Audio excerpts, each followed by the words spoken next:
Et bonjour, ici Sébastien. J'espère que vous allez bien. Aujourd'hui, je veux vous donner mon avis en fait sur la caméra Spy Point Link Micro.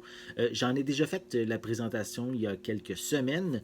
Donc, je l'ai testé et ben, je voulais vous donner justement mon avis par rapport à cette petite caméra de chasse. Donc, à la base, la particularité de cette caméra-là, c'est qu'on peut recevoir les photos via ondes cellulaires. Donc, en réalité, l'appareil va envoyer les ondes, les photos par cellulaire et on va les recevoir dans notre appareil directement, peu importe où on se situe. Donc, c'est un gros avantage. On n'a pas besoin d'être proche. On peut être à des centaines de kilomètres de la caméra et on va pouvoir les recevoir. Donc, ça, c'est un bel avantage et j'ai vraiment apprécié ce côté-là, ce côté pratique de pouvoir voir les photos prises à une très grande distance. Ça se fait bien facilement parce qu'en fait, la caméra, à la base, elle se configure en quelques minutes. Il y a une carte SIM qui est intégrée et ça configure facilement, là, comme je l'ai dit, en quelques minutes, en démarrant l'application, en faisant l'association entre l'application qu'on installe sur notre appareil mobile et on va pouvoir détecter facilement notre appareil et juste faire quelques configurations et le tour est joué. C'est très simple de ce côté-là. Aussi l'interface de l'appareil cellulaire qu'on a sur notre modèle, sur notre appareil mobile. C'est très simple aussi à voir. Tout est clair de ce côté-là. J'ai vraiment rien de négatif à dire à ce sujet-là. Donc, au niveau de l'installation en forêt, hein, c'est très simple. C'est comme n'importe quelle autre caméra. On a une sangle qui vient avec l'achat de l'appareil. Donc, on a juste à l'attacher autour de, par exemple, un arbre dans la forêt. Et ben, elle va être déjà prête à démarrer, à prendre des photos. Donc, en réalité, moi, de mon côté, je suis dans un où je l'ai installé. C'est une région quand même assez loin des ondes cellulaires. Ça fonctionne pareil, mais c'est pas toujours évident. Donc, j'avais une antenne supplémentaire qu'on peut avoir comme accessoire. Et j'avoue que dans ma situation, c'était vraiment très pratique. C'est vraiment un accessoire que je vous recommande parce que peu importe où vous vous situez, on n'est pas toujours, on ne sait pas nécessairement où est-ce qu'on va être, où est-ce que les ondes cellulaires prennent bien. Donc, on peut se faire une grande antenne en montant le fil dans les airs et en haut d'un arbre, par exemple, et ça va permettre de mieux capter le signal. Et personnellement, pour moi, c'était très pratique. Donc, en fait aussi, avec la caméra, on reçoit les centaines de photos qu'on peut avoir, que l'appareil va prendre, on va les recevoir automatiquement sur notre appareil mobile.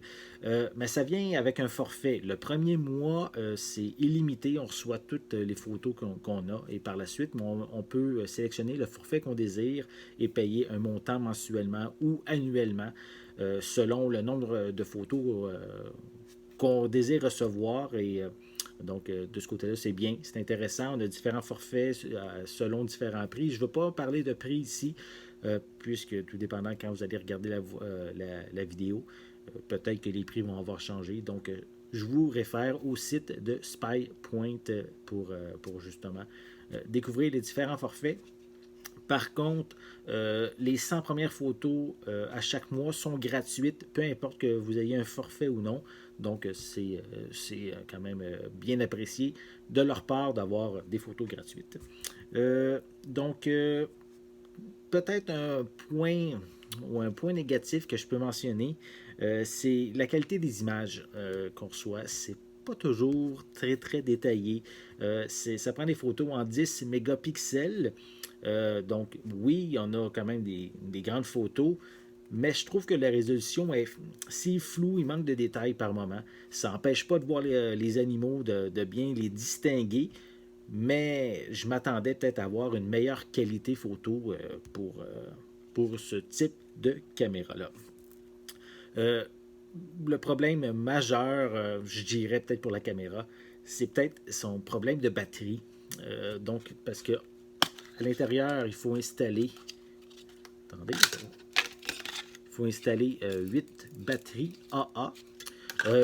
Eux autres, ils suggèrent des batteries au lithium. Ce que j'ai fait, Et lorsque je l'ai installé, c'était quand même une période assez froide, très froid, même en dessous de zéro. Mais les batteries ont vraiment déchargé assez rapidement. En une journée, j'ai vu la batterie descendre énormément. Donc, ça peut être moins pratique. Hein, si on est à distance pour changer les piles, c'est pas toujours évident. Donc, ça, c'est peut-être le point négatif. Par contre, la compagnie SpyPoint offre comme accessoire supplémentaire de se procurer une batterie 12 volts qu'on peut brancher avec la caméra. Donc, ça nous permet d'avoir plus de puissance, plus de temps d'activation de la caméra. Hein. Si c'est comme moi, comme je l'ai testé en période assez froide, je crois que ça prend plus que juste 8 batteries AA pour avoir une grande autonomie avec la caméra. Donc, vérifiez tout dépendant qu'est-ce que vous avez besoin comme accessoire, peut-être, ou comme durant quelle période de l'année aussi vous l'utilisez. Si s'il fait chaud, peut-être que c'est différent. Moi, je l'ai testé dans une période où il faisait froid et j'ai vu les batteries descendre rapidement. Donc, je crois qu'une batterie 12 volts est vraiment suggérée pour ce type de modèle de caméra. Je ne l'ai pas mentionné tantôt, mais je parlais des photos qui sont envoyées par cellulaire. Mais sachez que si, exemple, vous dépassez vos 100 premières photos et que vous n'avez pas de forfait que vous avez pris pour recevoir les photos par cellulaire, mais il y a une petite carte micro SD qu'on installe dans l'appareil et toutes les photos qui sont envoyées ou non par onde cellulaire, ils vont être restés dans la caméra, donc on ne perd aucune photo. Je tenais quand même à le préciser. Donc pour l'ensemble de la caméra, je trouve que c'est un très bel appareil, c'est juste qu'il faut être bien équipé, avoir vraiment des bons accessoires pour pouvoir en profiter pleinement et surtout pour en profiter longuement. Comme je l'ai dit, c'est peut-être point, oui, les batteries qu'on peut peut-être résoudre le problème avec une batterie 12 volts pour avoir une meilleure autonomie. Il reste peut-être juste la qualité de l'image, tout dépendant de ce que vous recherchez comme qualité. Celle-ci m'a déçu un petit peu au niveau du détail, de la résolution aussi de l'image. Je m'attendais à avoir peut-être une meilleure qualité, mais ça reste quand même un appareil vraiment pratique pour avoir nos photos à distance. Donc, une belle caméra, je vous invite à vous procurer sur le site de SpyPoint, donc spypoint.com. Je vais mettre l'adresse juste en dessous de la vidéo. Et je vous invite à aller visiter et à peut-être vérifier les différents modèles qu'ils ont en magasin. J'espère que vous avez aimé cette vidéo. Si c'est le cas, n'hésitez pas à mettre un pouce en l'air, à laisser des commentaires. Dites-moi, est-ce que vous aimez ce genre de caméra de chasse qui nous permet recevoir nos photos à distance? N'oubliez pas non plus de vous abonner à ma chaîne afin de rester à l'affût de mes prochaines capsules. En attendant, je vous souhaite une bonne journée, une bonne soirée. Je vais être de retour très bientôt. À la prochaine.